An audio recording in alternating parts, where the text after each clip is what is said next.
मुअर्रिखीन ने यजीद का ये जुमला नकल किया है जो उसने चौथे इमाम से कहा,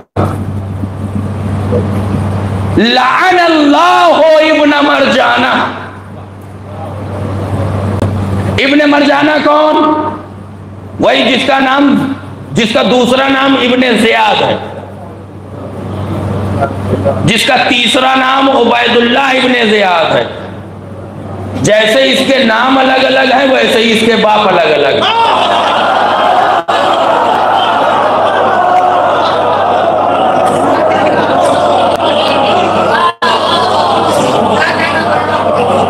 भाई ये मैं नहीं कह रहा, ये तारीख कह रही है। तारीख में साबित ही नहीं है कि कौन है, किसका है, न इसका पता कि ये किसका है, न इसके बाप का पता कि ये किसका है। ज़ियाद बिन अबी कहा जाता था, ज़ियाद अपने बाप का बेटा, जिसका होगा खुद ही पहुंच जाएगा। ताज्जुब न करिए, मासूम के कातिल की विलादत ऐसे ही होती है।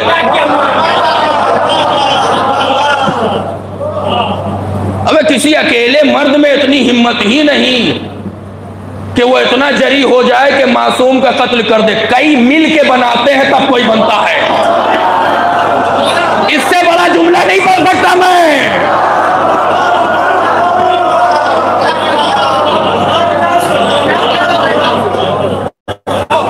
हमने कहा यजीद पे लानत, यजीद के बाप पे लानत। मौलवी ने कहा यजीद तक तो ठीक था, बाप पे बुरा मान गया। हमने कहा भाई बुरा क्यों मान रहे? कहा यजीद के बाप को न कहिए साहब। हमने कहा ठीक है, हम यजीद के बाप पे लानत न करेंगे, पहले साबित तो करो था कौन।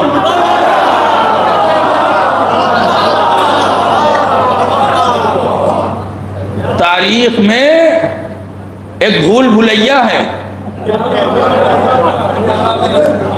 एक भूल भुलैया है कि यजीद का बाप मुआविया है या वो ईसाई जिसका नाम सरजौन है। नहीं पता, नहीं पता कौन। ठीक, लाअनल्लाहु इब्न मरजाना किसने कहा? यजीद ने कहा। किससे कहा? चौथे इमाम से कहा। कब कह रहा है? जब एकदम आजादी का वक्त है, यानी आजादी देने वाला है, और उससे पहले के ये जुमले जो तारीख ने नकल किए। लाअनल्लाहु इब्न ज़ियाद को खुदा की लानत हो, जिसने मुझे आज इस कंडीशन में लाके खड़ा कर दिया कि ना हुसैन कत्ल होते ना ये सारे हालात बनते।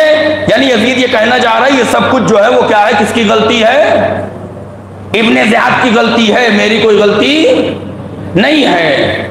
यजीद ने लानत करके एक मामला तो हमारे लिए आसान कर दिया कि जो भी हो, जो कातिल हुसैन है उस पर लानत की जा सकती है।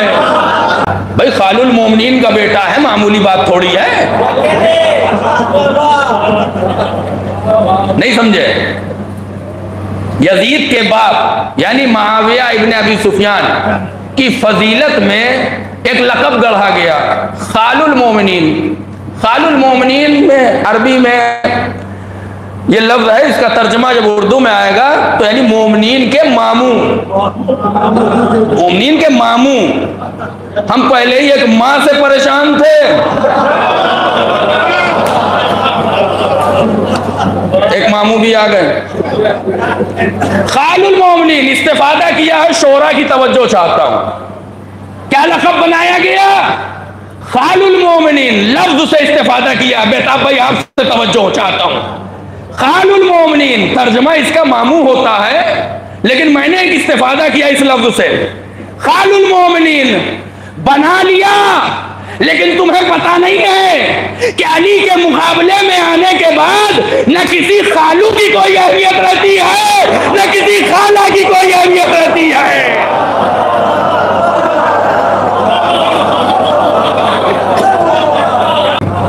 हमारी न मानिए, हम तो काफिर हैं भैया, हम तो काफिर हैं, हमारी न मानिए, उसी की मान लीजिए। हम तो काफिर हैं, हम तो नमाज पढ़ते नहीं हैं। अच्छा उसी की मान लीजिए जो नशे में 2 की 4 पढ़ाता है।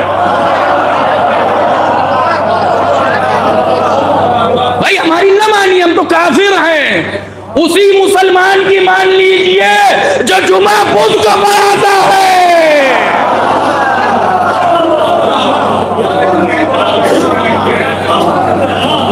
हमें तो डर लगता है, जुमा मुबारक के मैसेज बहुत आते हैं, वो हमसे ज्यादा वहां आते हैं। कहीं ऐसा ना हो किसी की आंख खुले और बुध कोई कह दे, वो दलील रख दे। कोई कहे कि भैया आज तो बुध है, तो कहते भैया खालुल मोमिनीन ने भी तो ऐसा ही किया था।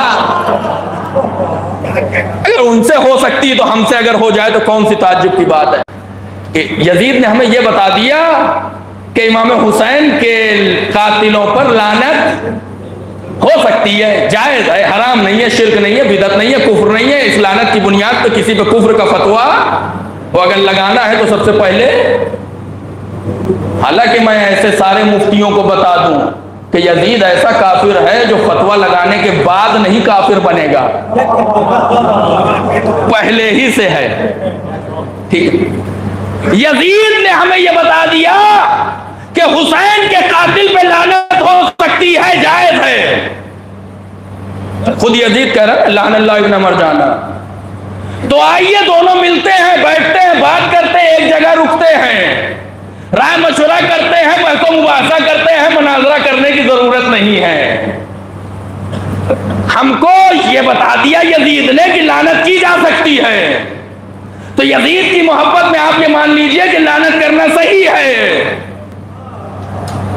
आप ये मान लीजिए कि हुसैन के कातिल पे लानत हो सकती है, ये आप मान लीजिए। यजीद को कातिल साबित करना ये हमारा काम है।